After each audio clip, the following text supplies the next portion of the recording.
Hey everybody, this is Mark with Beyond Profit Global Perspective. Welcome back. Most companies don't fail overseas because their product is bad. They fail because they get the people wrong.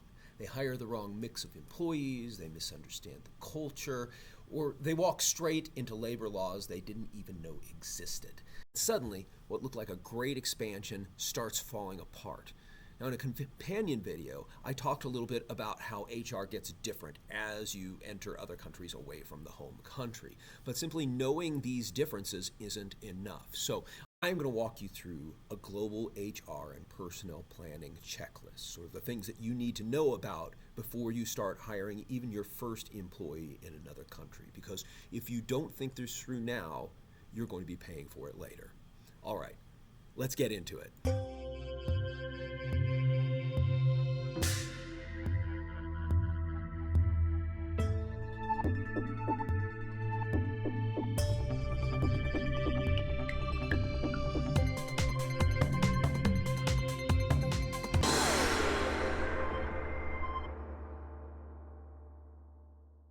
If you find this video helpful, I'd like to invite you to like, share, subscribe. That way more people can see it. There's a lot of people who jump into this before really thinking through this piece, and it's really important. So let's break this down. So what needs to be included in the HR plan? First, you need to address the question of ethnocentric, polycentric, or geocentric staffing strategy. This is something we talked about in the companion video, but that's something you need to get into. You want to talk about local staffing availability, right? What's the unemployment rate? What is the skill level of the workforce, right? That's important. You want to prove that you have workers there that are going to fit whatever it is that you're doing. So if it's a high-tech thing, you've got to have a source of workers that can jump into that. If it's working in a restaurant or working in some sort of labor thing, it's got to be some people who, some area where they're going to be reliable, but perhaps also low cost. What kind of workers are you going to need? Again, home country, host country, third country. And this is something I look at when I'm looking at HR plans. It's like, maybe you've told me what you need, but you haven't told me where you're going to get them. Immigration laws. How easy is it to bring your own people in, to hire people who are not official citizens? So second, you want to explain how your market entry model affects hiring and budget. If you're setting up a wholly owned subsidiary, you may have to establish a legal entity to give you full control, but that comes with high costs, heavy administration, often months of delay before hiring the first employee. One thing I would recommend as a way to address that is to get an employer of record instead. And this you can use with a wholly owned subsidiary, but you can use it with all kinds of things. You do it with a franchise or probably any of the entry strategies that we've discussed in this class. So what an employer of record does is it hires employees on your behalf, handles compliance, payroll, benefits, contracts, terminations. Like I said, it's good for practically all entry strategies. And when I'm saying it handles the hirings, that's the legal aspect of the hiring. Obviously, you would still be interviewing people and figuring that part out. It's the fastest way to enter a market legally, making it ideal for testing opportunities without long-term commitments. You're hiring a third party to do this, so it's usually cheaper to do it yourself. Sometimes you don't hold on to it for the whole time. Maybe you do it for initially entering, and then you go to your own HR system later on, but this is potentially a good transitional strategy. But if you do it, you do have to figure the costs of it into the financial plan. Because like I said, handling HR yourself is going to be cheaper, but this approach, they're going to know a lot of stuff already. So think about that when you're looking at your expenses. It may affect your break-even analysis. So if you're not familiar with examples of companies that are employer of record, one of the biggest ones we use here in the United States is ADP. University of St. Mary uses ADP. They handle a lot of that stuff. But that doesn't mean we don't have our own HR. We do have our own HR. We do our own hires. We do, lots of things. But they handle the organization, a lot of the sorts of nuts and bolts. We're sending part of that out to a third party. And that may be one way to handle some of the complexities of trying to go to another market and handling other aspects of HR. Third thing, addressing cultural norms. The Hofstede analysis could be helpful to start off with, but you're going to need to do more specific research on the norms of your country. it's a little bit like what we were talking about last week when we're talking about differences in culture.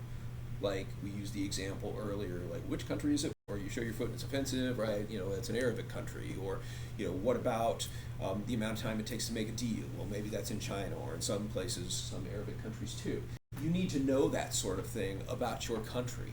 And that's important, not just from a standpoint in terms of dealing with customers, but also in terms of dealing with employees.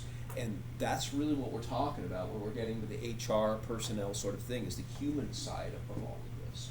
So success comes from holding on to what makes your company unique while recognizing and adapting to the cultural context that you're operating in. If you miss them, it signals ignorance at best, negligence at worst.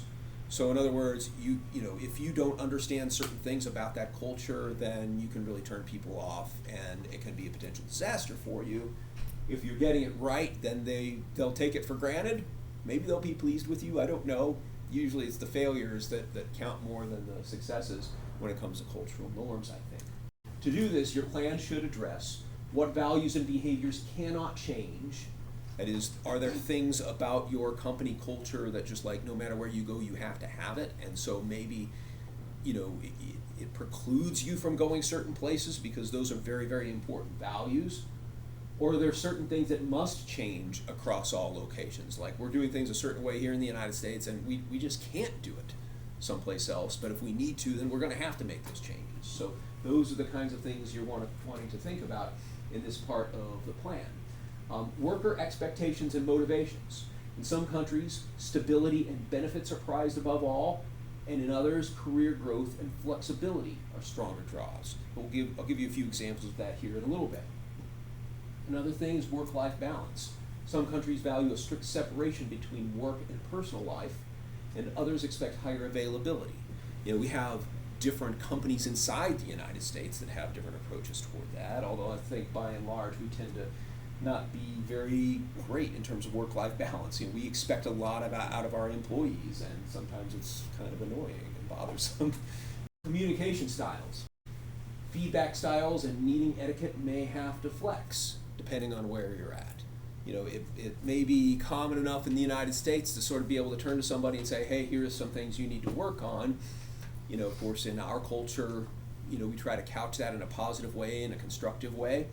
There are other cultures where they're going to give you feedback, they're just going to tell you how it is, and they're not going to couch it like anything because that's just what they did. Like, this is what I'm telling you, you need to fix this, this is obvious. And others where maybe people don't want to say anything bad about the other person, or let's say anything constructive about the other person at all. And it's a very difficult conversation to have. So understanding how people handle feedback or meeting etiquette, right? It's like, what time do you show up for the meeting? Do you show up for the meeting at the time? Do you show up early? Is it customary to sort of, you start heading there when it becomes the time, or you drift in late? There are different expectations. There are different attitudes toward conflict. Some cultures tend to be more conflictual, and others like conflict averse. Directness works well in some countries, as I said. Some places you may need a more nuanced approach.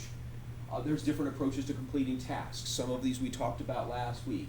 Time, teams, task completion, resource allocation, and different attitudes toward disclosure. Like, do you expose your emotions as a manager, or might you be seen weak if you do that? Or just it's not appropriate for you to disclose certain things if you're an employee to another employee, right? Will you share personal information, or is that something that you just keep in your private life? And then hierarchy and decision making is another thing that you probably should also address. Are decision structures top-down, or are they more collaborative? In the United States, sometimes a little bit mix of both, right? We do have some collaborative structures. We also have some very top-down pyramid-shaped authority structures in our businesses. Well, that may become more pyramid-shaped in some cultures or more collaborative in others. What's the norm there? So that's the HR aspect of it. Then you create a personnel plan that highlights key employment factors in your target country. So here's a checklist here.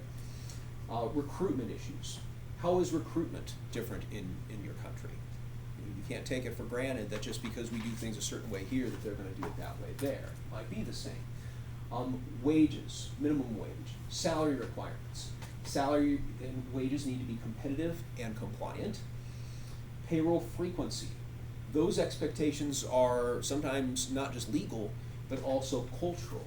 So in some countries, monthly pay is a standard thing. In other countries, maybe it's bi-weekly. So how are you going to pay them? Mandatory benefits. In a lot of countries, employers must contribute to the health care, pensions, Social Security, and unemployment insurance. What's the situation in your country? Common perks.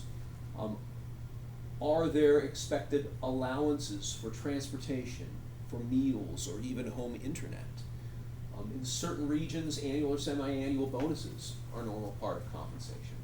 In some regions, additional salary payments like a 13th month or a holiday bonus are expected by law or by expectation. Training and onboarding, right? What's required by law and what's necessary to run the business. And sometimes those two things aren't the same thing. Sometimes you need more in order to make it work. Remote or international hires can easily feel disconnected. So onboarding should include cultural orientation, introductions to help new employees understand company values, local team norms. And some onboarding elements should be the same company-wide, and others you may just have to adapt locally. There are data protection regulations that differ from one place to another, laws regulating privacy, how you store, share data, labor laws, laws regarding contracts, termination, working hours, overtime, mandated leave and holidays, protected categories of people, reporting obligations. And then there's time zone issues. Will you need to meet with your team? Are they in a different time zone? How is that going to work? So you determine your actual staffing requirements based on factors, the factors above, including this, right? Job titles and working hours, how many shifts, how many store managers, how many staff, right? You're going to be figuring this out for your location, for whatever you're doing. These numbers combined with their estimated salary or wages will be required to formulate your financial statements. You're not going to be able to figure out what your labor costs unless you're counting heads and figuring out what their salary is going to be. Here's some examples of differences around the world, and you could be in trouble if you don't get your policies right. So here, this is the kind of thing that I'm talking about. The Netherlands dismissal policy. So employers cannot dismiss staff at will, right? It's against the law to do that. It requires an approval from a government agency or the courts. Crazy, huh? Yeah. I think it's kind of cool. You guys seem like, whoa. Thoughts on that? You want to talk about that for a second? I think it's an interesting policy. It's kind of a cool policy. Like it's weird. In universities, there are many professors who are tenured, and tenure basically allows someone to be able to express themselves in certain ways without fearing like retribution for saying things. So if they're looking at the institution and they're like, dude, we're doing something wrong or whatever, then you benefit from that sort of feedback, and they can't just fire you for that. If you've done something wrong, they can fire you, but you have to have a little bit of due process. Like they can't just like fire you like that. I honestly think that more businesses should go in that direction, because a lot of business environments, people don't feel comfortable expressing themselves because they piss off their boss. They can just, they're out of there. There's not strong incentives for people to report on unethical behavior if you think you're going to get fired for doing it. And I really think that more protections in the workplace is one way to try to preserve institutional knowledge and encourage people to sort of like tell the truth, which creates a more constructive job environment. You improve your performance. Brazil salary structure. So every employee is entitled to a 13th month salary. It can be paid as a lump sum at the end of December, divided into 2 equal payments between February and November, but that's an expectation. Now, to put things in context, that doesn't necessarily mean that the Brazilians are getting paid a 13-month more than any other country in the world, right? Probably what you would do is say, okay, so what is the normal average salary for a Brazilian worker in this position, and we're dividing it into 13 instead of 12. The EU's data breach policy. Employers must report a data breach to authorities within 72 hours. Fines can be up to 20 million euro, or 4% of the total worldwide annual turnover of the preceding financial year, whichever is higher. Then you have France's work-life balance policy. So employees have a legal right to disconnect outside of working hours. Your boss can't just call you for whatever reason, whenever. You have a right to say, no, I don't want you to do that. A company with a culture of late night emails is probably going to have to adapt expectations in that kind of environment. Portugal's meal allowance policy. Employees often expect a meal allowance, traditionally provided as lunch vouchers or prepaid cards. So it's not a legal requirement, but it's something that's just expected. It's a common practice, and if you don't offer it, it means that, like, what kind of employer are you anyway? You don't even give us meals. What's up with that? Training policies. China, India, South Korea, Romania, and Peru have laws requiring employers to provide initial training on workplace safety and or anti-harassment. At the end of the day, global expansion isn't a strategy problem nearly as much as it is a people problem. This is where companies get into trouble. They assume that what works at home is going to work everywhere else. And it just doesn't, or at least not all the time anyway. It breaks when you assume that your way of doing things just transfers over. Different expectations, different laws, different ways of working.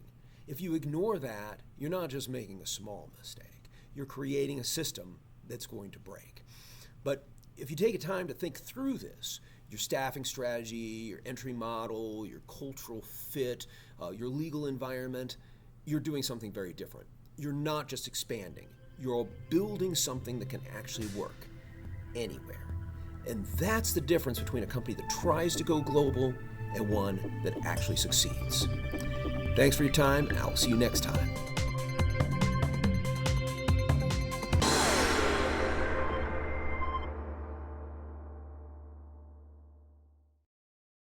Does that all make sense here so far? Good. Yeah, go ahead. Is this going to be in your YouTube videos? It's not, because I'm recording it right now. Oh, and it's going to be uploaded? I don't know how soon.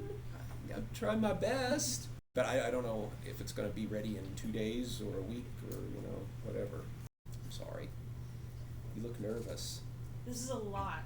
And that's really what HR is about anyway. It's the details. It's the person that is paying attention to all the stuff that nobody else is paying attention to in order to try to protect the company.